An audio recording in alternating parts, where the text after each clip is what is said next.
d'ici. Bon, c'est bon, on oublie, ces concentrations, on les oublie. Ces concentrations, on ne peut pas les utiliser. Ce qui nous intéresse, c'est le mélange final. Vers la fin, on a un mélange de acide acétique, méthanol et éthanol. On ne peut pas séparer maintenant l'éthanol du méthanol, c'est impossible. Donc, je vais exprimer K1, K2 en fonction des concentrations à l'équilibre global. K1, c'est quoi? C'est l'activité de 1 fois l'activité de N sur l'activité de A fois l'activité de bon, A, B. Voilà.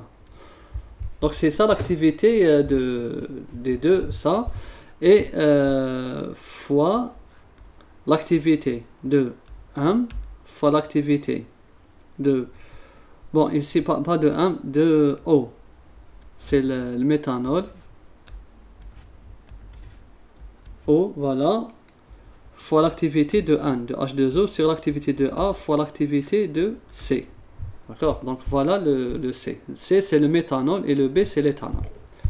Voilà.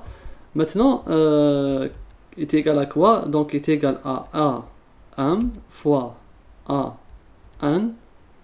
Bon, je vais écrire de préférence, il faut aller doucement. AM fois l'activité de O fois l'activité de N au carré. Voilà, sur l'activité de A au carré fois l'activité de B fois l'activité de C. Voici c'est-à-dire le cas 3. On peut l'écrire de cette façon. Mais nous, ce qui nous intéresse plus, c'est ça. C'est le K2. D'accord? Donc, ce qui nous intéresse le plus, c'est le K2. Maintenant, si vous remarquez ici, c'est la même chose comme dans la partie 1.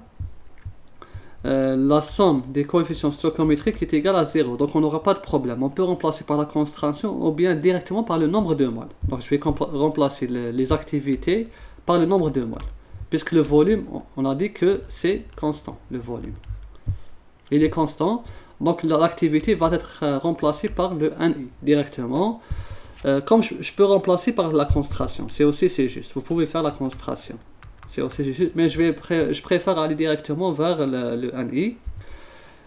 Concentration, bon, ici on n'a pas le volume. Donc, je ne peux pas déterminer la concentration, mais plutôt le XI. Vous pouvez faire le XI. Mais moi, je vais faire le NI. C'est mieux. Ça m'évitera de faire le nombre de moles total. Ici, donc, qu'est-ce que je vais faire? Ici, si vous voyez, ici, on a qu'est-ce qu'on nous donne déjà?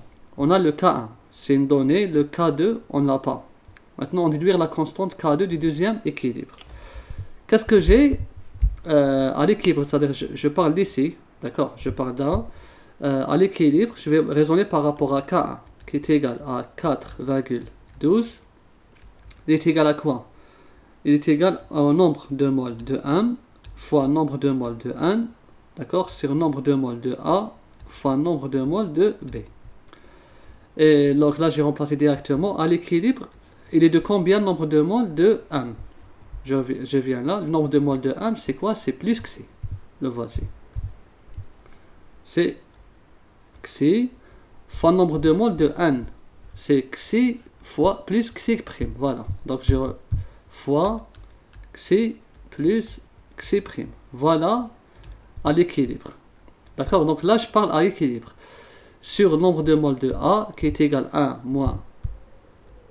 1 moins Xi prime, fois le nombre de moles de B. Le nombre de moles de B, c'est combien? C'est toujours l'éthanol, c'est A moins Xi. Voilà le K1, qui est égal à 4,12. Donc il ne faut pas se tromper, j'ai remplacé par les concentrations du mélange global. On ne parle plus des concentrations d'ici. Ces concentrations, on les oublie. Parce que là, on a un équilibre global. C'est ce qu'on raisonne. On est dans le K3, dans l'équilibre global. D'accord? Donc, dans l'équilibre global, le K2 est égal à ça. Voici le K2. Plutôt le K1. C'est ça le K1. Maintenant, qu'est-ce qu'ils nous donnent? Ils nous disent que l'équilibre est atteint lorsqu'il se forme 0,86 mol de H2O. C'est-à-dire, à l'équilibre, on sait que à l'équilibre, la concentration de H2O, que je vais écrire, équilibre est égale à Xi plus Xi prime. à l'équilibre, toujours par rapport global. Donc, est égal à 0,86 mol. Maintenant, regardez, là c'est une réaction, c'est une équation. Là j'ai l'équation 1 et là j'ai l'équation 2. Donc j'ai deux équations avec deux inconnus. Je peux résoudre. Celle-ci c'est l'équation 2. Comment je fais? Je peux remplacer que C' est égal à 0,86 moins C. Donc voilà, donc je remplace ça dans l'équation 1. Donc j'aurai ici